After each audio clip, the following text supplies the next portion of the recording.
Soyez les bienvenus sur le podcast Le Comptoir des Amants. Nous sommes à votre écoute que vous soyez une femme, un homme, célibataire ou en couple. Avec vous, nous traitons avec attention vos interrogations profondes sur le développement personnel, le bien-être, la vie sentimentale et intime. Vous êtes-vous déjà demandé comment faire taire son juge intérieur ? Et si nous commencions par définir ce qu'est ce juge intérieur ? C'est en quelque sorte cette petite voix critique que nous avons tous dans un coin de notre tête, qui peut nous faire douter de nous-mêmes et nous juger parfois avec dureté. Je suis d'accord avec vous si vous pensez qu'il peut être difficile de faire taire complètement cette voix. Essayons tout de même de trouver quelques astuces pour la calmer et la contrôler. Je vous partage quelques conseils et si d'autres vous viennent à l'esprit, n'hésitez surtout pas à les partager en commentaire. Votre retour d'expérience est aussi le bienvenu. Nous nous ferons un plaisir de vous lire et sommes certains qu'ils seront utiles à notre communauté. Le premier conseil, prenez conscience de votre juge intérieur, c'est l'étape initiale pour le faire taire en tenant compte de ses critiques. Identifiez les situations, les contextes dans lesquels il apparaît et les pensées que ce juge intérieur produit. N'ayez aucune crainte à prendre du recul et posez-vous les questions sur ce qui déclenche cette voix critique en vous. Les noter pourrait vous aider. Mon deuxième conseil, analysez les preuves, vous êtes en droit de remettre en question les pensées critiques de votre juge intérieur. Demandez-vous s'il y a des preuves concrètes pour étayer ces pensées ou si elles sont basées sur des émotions, des suppositions ou vos filtres. Par filtre en développement personnel, j'entends tous les processus mentaux qui influencent la façon dont nous percevons et interprétons le monde qui nous entoure en fonction de nos expériences, nos croyances et valeurs. Ils peuvent avoir un impact significatif sur nos comportements et nos interactions avec les autres. Nous en venons à mon troisième conseil, remplacez les pensées négatives par des pensées positives. Au lieu de vous laisser envahir par le négativisme occasionnel ou permanent de votre juge intérieur, essayez de le remplacer par des pensées positives. Par exemple, si votre juge intérieur vous dit que vous êtes nul, essayez de vous rappeler les moments où vous avez réussi dans le passé.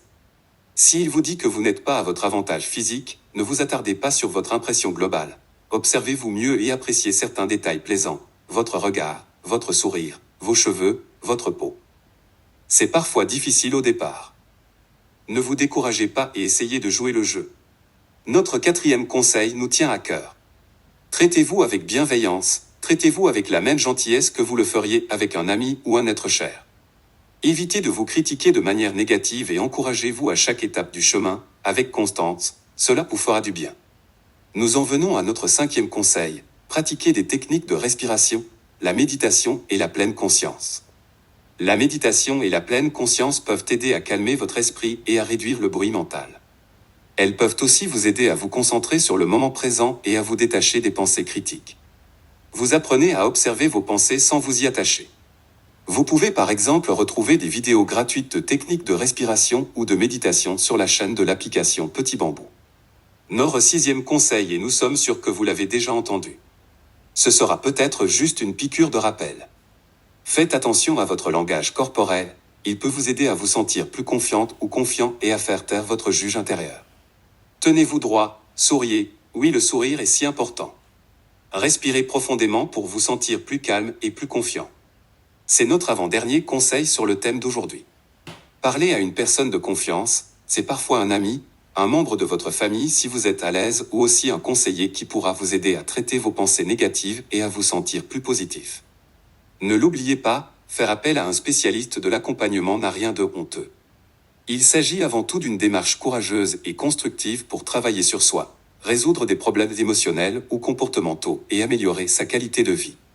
Il n'y a absolument rien de mal à chercher des solutions pour surmonter ces difficultés et atteindre ses objectifs de bien-être.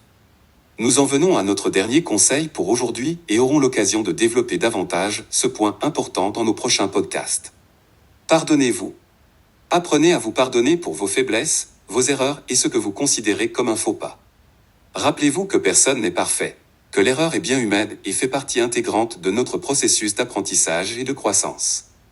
Nous sommes toutes susceptibles de commettre des erreurs à un moment ou à un autre de notre vie. Plutôt que de les considérer comme des échecs, il est important d'y voir des occasions d'apprendre, de grandir et de s'améliorer.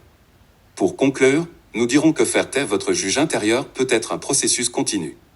Avec de la patience, quelques efforts, de la bonne volonté, il est possible de le contrôler et de le calmer. Prenez conscience de vos pensées critiques, remettez-les en question, remplacez-les par des pensées positives, traitez-vous toujours avec bienveillance et concentrez-vous sur les aspects positifs de vous-même. Le Comptoir des Amants vous remercie d'avoir suivi son podcast sur le thème Faire taire son juge intérieur. Nous espérons que, comme tous ceux à venir, il vous fera du bien, vous apportera de nouvelles inspirations, vous ouvrira de nouvelles fenêtres et vous fera aborder vos réflexions sous un nouvel angle. Si vous avez aimé notre podcast, n'hésitez pas à le commenter, à liker et à le partager. Prenez bien soin de vous et à très bientôt.